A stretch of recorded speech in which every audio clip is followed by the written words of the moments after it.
경기도에 또 멋진 뉴스가 하나 떴네요. 건축물 미술작품 공모제를 도입하겠다 하셨어요. 그래서 검수단을 운영하겠다는 겁니다. 굉장히 중요하다는 생각이 들어요. 그러니까는 지금까지 미술작품 선정과 설치 과정에 대한 아무런 규제가 없었대요. 그래서 창작자에 대한 금액이 미지급이 된다거나 일부 화랑들의 과도한 영업활동, 그리고 특정 작가 편중에 따른 시장 독과점의 문제가 반복됐다는 겁니다. 그래서 경기도공사에서 공모제를 의무화하고 민간에도 도입되도록 권장을 하겠다. 그러니까 누구든지 이제 입찰을 볼 수 있는 거예요. 예술가라면. 멋지죠. 그리고 또 작품 이미지, 가격, 작가명, 규격, 사용 계획 등을 미술 작품 설치 이전에 공개해서 투명성을 높일 방침이다. 경기도로 이제 예술가들은 좀 가면 좋을 것 같아요. 물론 뭐 이제 경쟁이야 치열하겠지만 그래도 실력이 있다면은 얼마든지 가능한 거니까요. 그리고 이재명 지사님이 이제 페이스북에다가 글을 올렸는데요. 건축물 미술 작품에 대한 부조리는 예술인의 기회를 빼앗아 돈을 버는 몹시 나쁜 적폐 중에 하나라면서 공정한 심사 제도를 도입해서 예술인 1명이라도 기회를 얻을 수 있도록 경기도가 앞장서겠다고 밝혔다. 최근 5년간 도 내에 설치된 건축물 미술 작품 수는 856개고요. 금액은 1,074억 원이었답니다. 근데 이게 어떤 설치 과정이나 이런 거에 대한 규제가 아무것도 없었으니까 지금 완전히 그냥 공무원들하고 완전 자기 뭐 짬짬이 하기 너무너무 좋은 그런 어떤 분야라고 할 수가 있는 거죠. 그래서 사실은 여기에서 정말 부조리가 많이 일어났었어요. 이것만 영업하는 사람에 대한 얘기를 제가 어디서 들었고요. 또 이 작품만 주로 만드는데 주로 돈은 중간에 다 떼인다고 하더라고요. 그런 얘기도 제가 들은 적이 있는데 이게 지금 이제 경기도에서 뭐 이걸 모르는 사실이 있겠습니까? 모르는 이제 뭐 자기들은 관행이라고 지금까지 그렇게 해왔겠죠. 근데 이제는 경기도에서는 이것을 투명하게 바로 잡겠다 하는 거죠. 정말 경기도는 확실하게 이제 부패가 건절되는 그런 곳이 되겠다 하는 생각이 들어요. 제가 건축물을 만드는데 마을 전체가 하나의 건축물 같다고 생각되는 곳이 있었어요. 헤르만 헤세가 태어난 곳인데요. 1887년도에 태어났었는데 그때 그 당시에 독일의 작은 마을이에요. 여기는 이런 마을 인체로 살아가고 있어요. 그래가지고 안에 들어가 보면 진짜 좀 침대 방도 좀 작고 그래요. 그러니까 그 바깥 외형물은 안 고치거든요. 안에만 고치는데 그렇다 하더라도 기본적으로 작으니까 모든 게 작을 수밖에 없겠죠. 근데 이제 워낙 헤세에 대한 어떤 그런 자랑스러움이라든지 이런 게 이곳에 많다 보니까 이곳의 최고 그 리더라고 하는 사람은 이것을 그대로 지켜가겠죠. 그리고 여기가 이제 헤세가 다니던 다리예요. 그 다리 옆에 이렇게 조각물이 있는데요. 이 다리 아래를 제가 이제 걸어갔었어요. 걸어가 보면은 요렇게 다리가 낮죠. 헤세 책에 나오는 배경 같았고, 그러니까 헤세가 여기 어린 시절에 살았거든요. 근데 이제 수레바퀴 밑에서도 어린 시절 내용이고, 그 다음에 그 지화사랑도 보면은 10대 때 얘기잖아요. 그리고 뭐 수레바퀴 밑에서 얘기했죠. 데미안도 보면은 어릴 때 얘기가 주로 이제 그 구성이 그렇게 되잖아요. 그러니까 배경이 느낌이 딱 이래요. 그러니까 헤세가 나중에 스위스 가서 살지만 이제 그때 책을 보면은 헤세의 어떤 그런 그 대표적인 책을 보면은 이 당시에 이 느낌이 너무 많이 있어요. 가보면은. 그리고 여기가 이제 그 다리인데요. 이렇게 건물이 있고 여기 동상이에요. 그러니까 어디 완전히 우리나라 동상이나 아니면 뭐 이제 나라마다 다 틀리겠죠. 막 위에 막 재단을 만들어가 그 위에 이렇게 해놓는 경우도 있는데 헤세 같은 경우에는 이렇게 이제 디자이너가 구성을 했겠죠. 지나가면서 누구든지 헤세하고 사진을 찍을 수가 있도록 돼 있는 거예요. 그러니까 우러러 보는 게 아니고 그래갖고 이렇게 이제 혼자 서 있으면 요런데요. 내가 옆에서 찍었거든요. 그러니까 이 정도 진짜 이제 헤세의 어떤 크기를 뭐 만들었는지도 모르죠. 어쨌든 하나 찍었어요. 소울메이트를 뭐 감동적인 순간이었다고 저는 생각이 들어요. 왜냐하면은 늘 책 속에서 햇새적인 어떤 느낌과 만났었고요.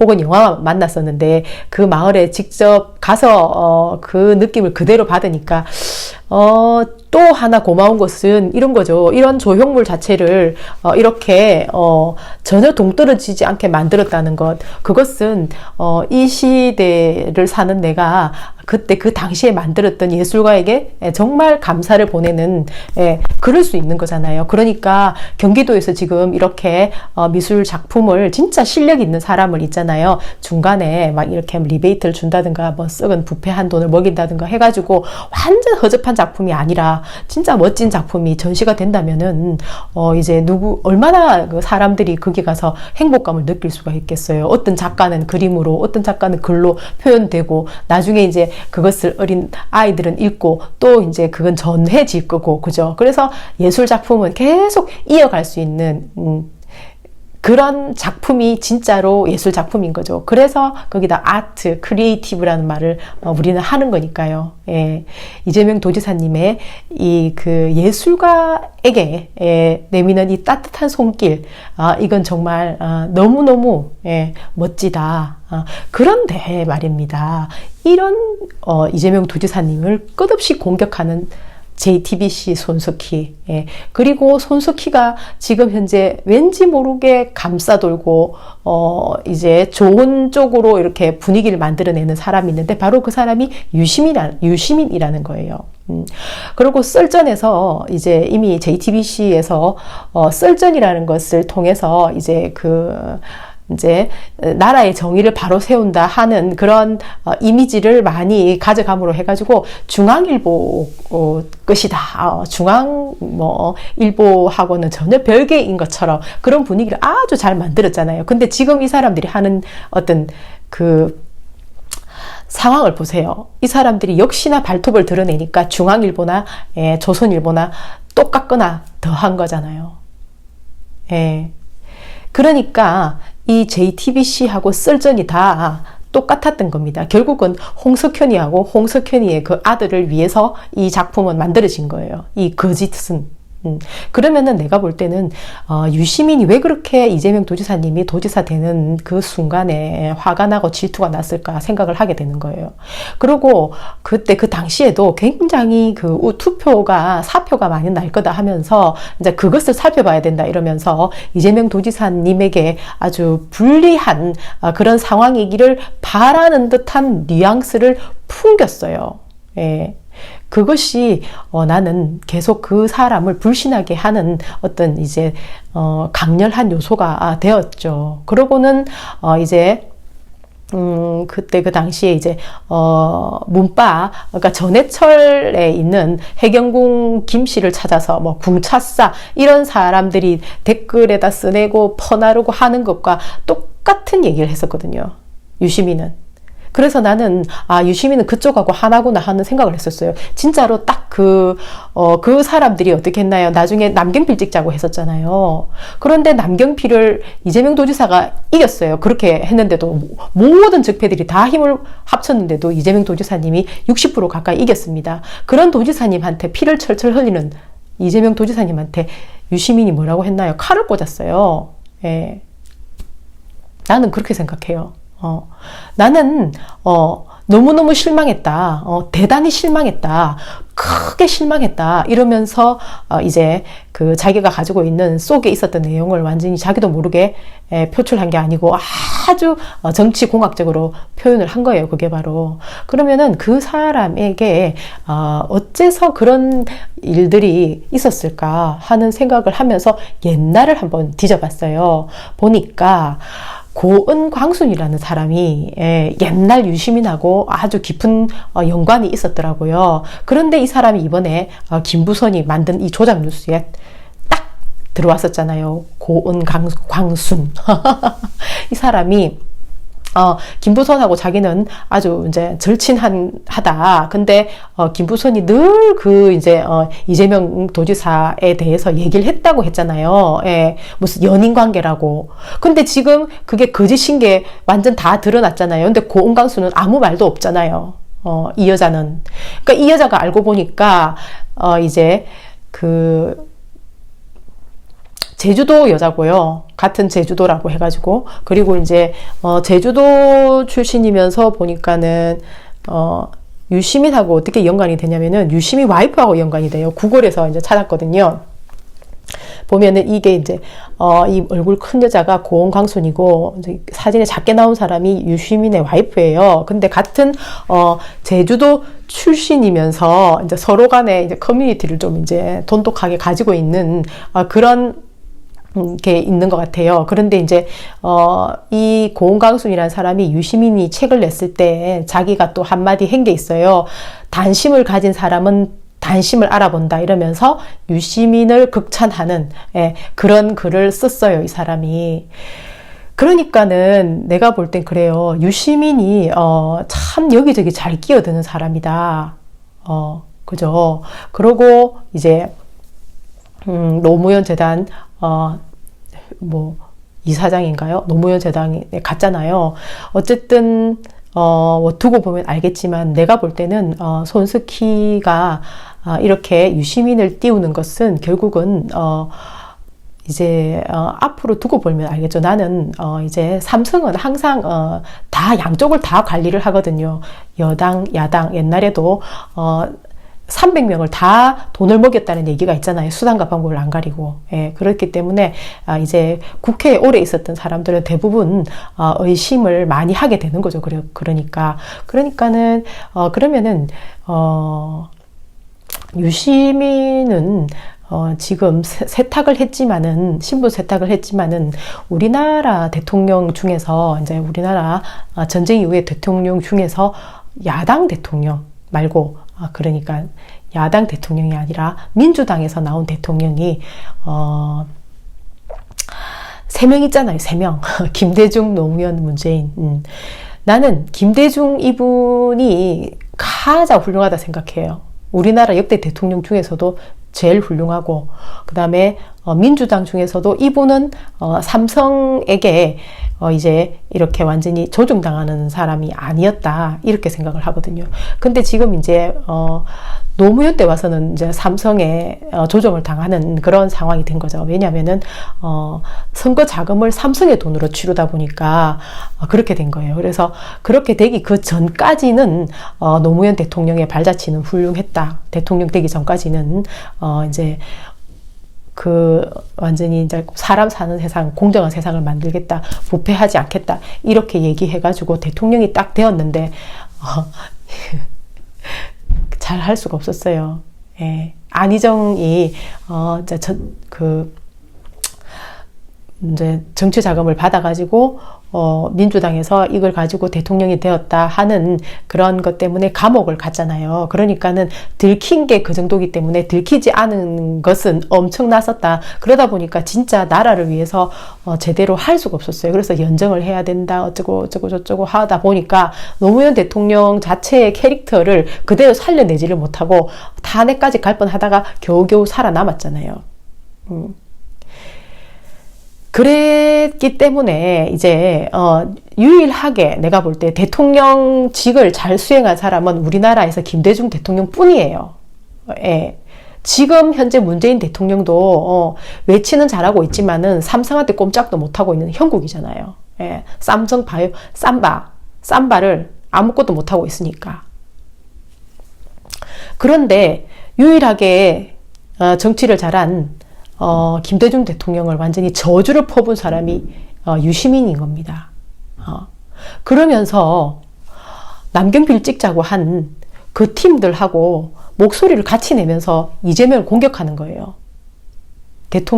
경기도 도지사가 돼가지고 이제 자기 소신을 밝히는데 주권자의 힘으로, 도민의 힘으로 대통령이 아니고 이제 경기도지사가 되었다, 감사드린다고 했는데 민주당에 감사를 돌리고 대통령에게 감사를 돌려야지, 문재인 대통령에게 무슨 그런 주권자에게 감사를 돌리느냐 하면서 너무 실망하고 대단히 실망하고 크게 실망했다고 말을 하는 겁니다. 그러니까는 유시민은 어떤 사람이냐면은 완전히 꼬봉 스타일인 거예요. 예. 완전히 그냥 아부쟁이. 그러니까 당연히 삼성에서는 너무너무 다루기가 쉬운 사람이죠. 아부만 하면 되니까. 그러니까 삼성에서 만약에 홍석현이가 안 되면은, 이제, 문재인이 아니고, 이 유시민을, 내세우겠죠. 아니면은 자한당에 누가 됐든 저것끼리 싸워가지고 한 명 나오면은, 누가 됐든 상관없어요. 삼성은 지금까지 그래왔어요. 김대중 대통령 빼고는. 이재명이 대통령이 되면은 김대중 대통령처럼 되는 거죠. 완전히 자유로운. 근데 지금 우리나라 정치는 전부 다 삼성의 손아귀에 있어요. 뉴스가 대부분 정치 얘기 아니면 연예계 얘기니까 어마어마한 것 같아도 국회의원이 법을 만들기 때문에 그 300명만 구워 삶고 그 다음에 법 쪽에 검찰 쪽에 경찰 쪽에 전부 다 쫙 잡아버리면은 일도 아니다. 그런 생각을 하는 겁니다. 하지만은 이제 80을 잡아도 20은 잡을 수가 없는 거예요. 예. 그렇기 때문에 우리 이제 국민들이 똘똘 뭉쳐가지고 제2의 김대중 대통령 혹은 김대중 대통령 그 이상 남북이 하나 되는, 그래서 삼성의 이 노예 제국에서 탈출할 수 있는 유일한 이재명을 우리는 지켜야 되는 겁니다. 그리고 지금 현재 이제 그 460조가 예산이 나왔는데 이게 수포 예산이잖아요. 이 예산에 대해서 서로 간에 논의를 해야 되잖아요. 예산을 어디 쓰겠다 전부 다 올렸는데 이 금액이 자그마치 460조면 근데 완전히 시간이 없다 이래가지고 또 밀실에서 저것끼리 막 이렇게 할 수 없다 이 조사할 시간도 없고 이래가지고 한다 이런 얘기가 지금 나오고 있는 겁니다.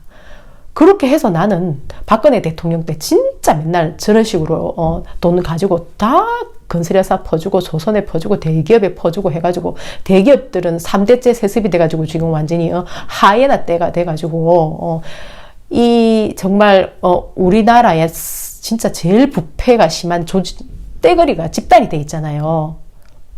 그러면은 그렇게 돼 있는 데다가 돈을 다 갖다 퍼주더니 지금 또 새롭게 예산을 짰는데 이 예산이 어디 대기업용으로 들어가는지 어디로 들어가는지 알게 뭡니까? 조사를 안 하는데. 이런 식으로 또 이 정부에서도 한다는 것이 난 너무나 실망스러워요. 그래서 진짜 또 걱정되고. 문재인 대통령이 왜 아무것도 안 하고 지금 청와대가 벌써 레임덕에 빠진 게 아닌가 하는 생각이 드는 거예요. 예. 왜냐면은 청와대의 특별 감시단이라는 이 사람들이 검찰, 경찰 떼거지로 모여 있는 곳 아닙니까? 20명이. 근데 이 사람들이 전부 다 지금 현재 우리나라에서 지금 완전히 또, 조폭 집단으로 지금 드러났잖아요. 오히려 부패를 막아라 했더만 부패하고, 음주하고, 폭행하고, 이런 게 지금 오히려 더 드러나가지고 시끄럽잖아요. 그런데 이게 옛날로 치면 우병우가 그 박근혜를 보호하던 그런 거 아닙니까? 지금 이 팀이 문재인 대통령을 보호하는 그 팀인데 지금 이게 이렇게 드러나고 있어요. 나는 이게 2년 만에 드러나서 그렇지 계속 해온 게 이제 드러났다 하는 생각이 들거든요. 근데 왜 이렇게 그러면은 조폭에 가까운 사람들을 여기다 갖다 앉혀놨나 이거예요.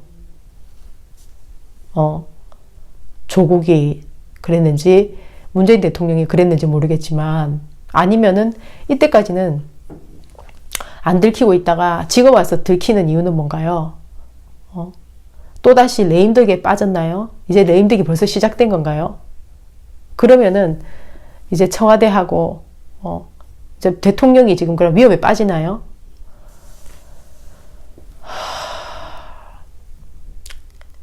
이렇게 지고 흔들 수 있는 데가 어딥니까?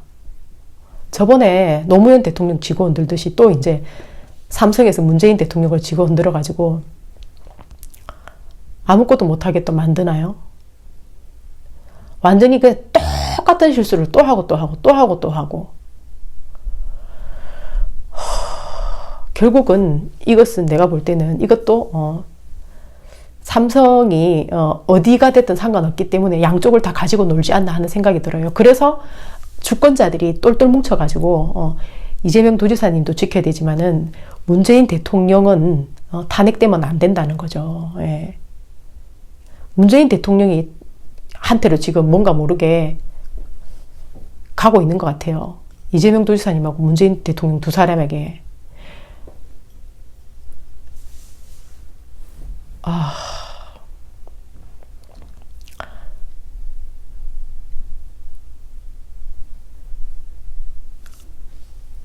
문재인 대통령도 잘못되면 안 되고 이재명 도지사님 잘못되면 안 되는데 진짜 어쨌든 18세 연금은 해줘야 된다. 전 그렇게 생각을 합니다. 예. 청년들한테 아무것도 해준 게 없잖아요. 어른들이. 어른들이 460조 이거 갖다가 어디다 쓰는 건지도 모르고 저것끼리 다 무슨 짓을 하는지도 모르지만은 경기도지사님은 청년들한테 해준 게 없으니까 18세가 됐을 때 국민연금 한 번을 내주자 해서 147억 원 요걸 마련해놨는데 또 이 공무원들 이 의회 의원들이 또 들고 일어나가지고 안 된다 하는 겁니다. 왜 안 되는데요? 뭐 해준 게 있는데 도대체 청년들한테. 진짜 이 사람들 진짜. 어쨌든 청년들은 분노해야 됩니다. 또 이 청년들의 부모도 분노해야 됩니다. 이 돈은 청년들이 청년 배당으로 가져갈 자격이 있어요. 청년이 미래인데 미래를 위해서 해준 것도 없으면서 이것도 못 해줘요. 이렇게 해서 이게 전국으로 퍼져나가야 됩니다. 쓸데없는데 자꾸만 돈을 내보낼 게 아니고.